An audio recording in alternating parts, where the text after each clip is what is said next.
Yes. Thank you. The wonderful compliment is this woman has seen the opera at least 20 times, and it's the first time she's physically cried. It's kind of hard. I would say with this woman's performance, it's a bit difficult. I mean, I think only a heart of stone would not be moved by that final scene. Yes, a lot of it is certainly the genius of someone like Puccini, but it's so much about the human being that's singing the role of Butterfly, and not to keep putting you on the spot, but you have such a gift for finding that balance between kind of being emotionally true to what's happening and managing to sing beautifully, which a lot of singers don't have that in roles like this. It tends to be one or the other. One usually wins out. You manage to balance it, which is extraordinary. Yes, yes, and I'm a big fan of hers. Yes. How often is the husband booed? What's been your experience with it? Almost every time. I don't think I've ever seen him booed quite as much as he is here. See, and I think, and again, not to keep gushing over Kelly Kaduce, but I think the more you as an audience member, the more you love the character of Cho-Cho-san, the more you sympathize with her, the more you find this character of Pinkerton, that much more revolting. And I wonder, I don't remember the last time we did this opera, him being booed quite so intensely as he has been, both Friday and today. And I think that has a lot to do with your performance, because you're going to love this woman so much, and then you see her devastated by the behavior of this young man. And that said, I mean, the character of Pinkerton, it's not that he's necessarily a bad guy, right? I assume he's just a kid. Just young, yeah. He's just young, and actually Roger is a great guy. He's Canadian, good sense of humor and everything. Yeah, you have a question? How does he feel? He knew he was going to get booed. Opening night, he said, if I get booed, I'm turning around and coming back. But he didn't. He knew he was going to get booed. No, I mean, I'd like to think, maybe this is me being a bit of a Pollyanna, but I'd like to think that he's probably just a young kid.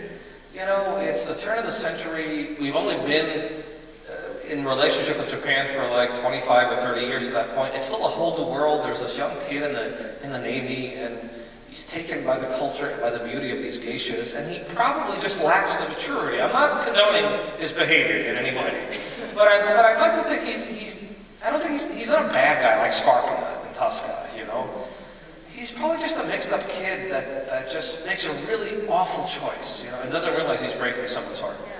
Well, and back then, that's what they did. He wouldn't have been the only one. Lots of the soldiers did that. And in fact, they married them because if you think of sexually transmitted diseases, this is what they did in order to avoid that. They married a geisha virgin. Probably thought he'd never come back.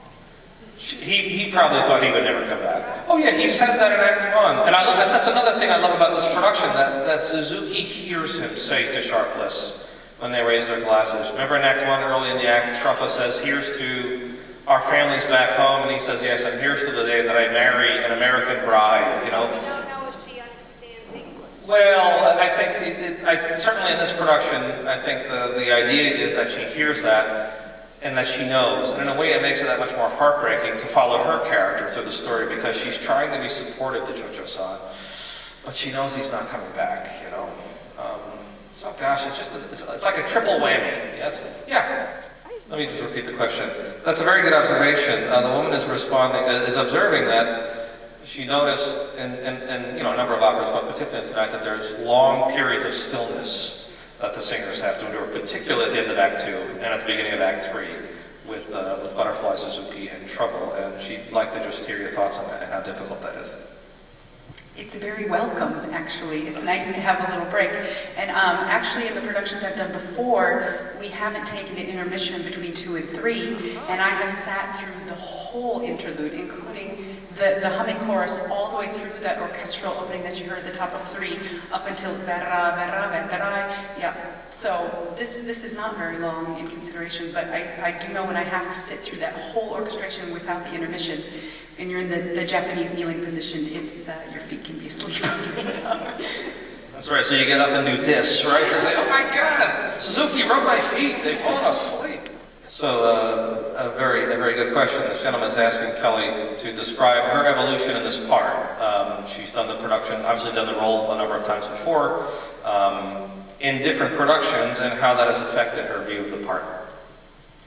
The first time I did this, I did it with the director Colin Graham, who has passed away since then, and he spent a lot of time in Japan, and I did a ton of research on geishas and their movement, and I had adopted a lot of that. It was a very traditional, simple production, so I tried to incorporate a lot of Japanese ideas and tried to imitate physically what a geisha would do. And so I thought that was a great way to do my first butterfly. It was so traditional and Japanese, and I felt like I learned a lot from him. And the second one I did, and I actually did that production 3 times, and then the other production I did was at Santa Fe, and the director, Lee Blakely, had asked me to let go a lot of the Japanese. He wanted it to be very movie-like and very emotional, so he had me add a lot of, brattiness to Act 2, and that she would really just go after and not be so polite. And so so this time around, and Christian was very open to interpretation, I kind of felt like I had a little bit of both of them. So we'll see what happens with the next butterfly. Yeah. What a question. The question is, did having a child of your own, because Kelly gave birth recently, change her interpretation or her connection with this role as a result of being a mother herself?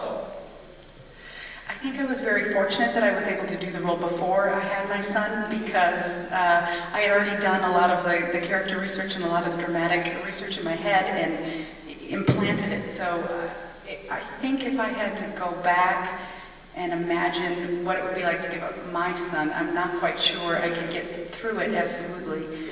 And I had something else I was going to say and I lost it. So, in short, I was fortunate that I had done it before. I should tell you, there's a woman in our staff, Tracy, that is in our marketing department, Tracy Winkis, that was here for the dress rehearsal. And Tracy has the staff calls her the woman that's dead inside. And this is her saying this, like her own little self-deprecating humor, that she's dead inside. But she never cries at movies. She never cries at anything. And she too has a 7-year-old daughter. And I noticed at the end of the dress rehearsal last week that Tracy was here with our marketing department, and she was drenched. She was drenched. And she said, this caught me so off guard. That, I think, as I said earlier, I think anyone with a pulse, has to be moved by the story, because there's such deep sincerity in the story, and particularly in the power of Puccini's music. But I would imagine anyone that's been a parent that has children, how can you not be devastated by that final scene? Any final questions for Kelly or myself before we wrap up? Well, thank you very much. The observation is that this is her first opera ever, not only her first butterfly, her first opera. And I would say, you chose one of the great ones to take your maiden voyage. As I said earlier, there's a reason that this opera is so popular, because it's profoundly truthful. I think it's a deeply truthful work, and yes, it's got glorious melodies, but it's a profoundly human story. And I think opera has a way of somehow touching our souls, unlike any other art form. Opera is this combination of a story being told and music and singing and visual arts, and that's why those of us that love opera, we can't live without it. And so I would warn you that now that you have it in your blood, it might be there forever, and what could do much worse, right? Yes. Yeah. The hug at the end of the conductor was profound. Talk about your relationship with both the conductor and the orchestra. Okay, so the comment is, the gentleman noticed that the hug at the end of the evening between Kelly and Anne, the conductor, was profound in his words. And can you talk about that? Well, this is Anne's first butterfly, and there were several times in rehearsal where she said, well, I can't look at you at that point because I'm going to start crying. She's a mother as well.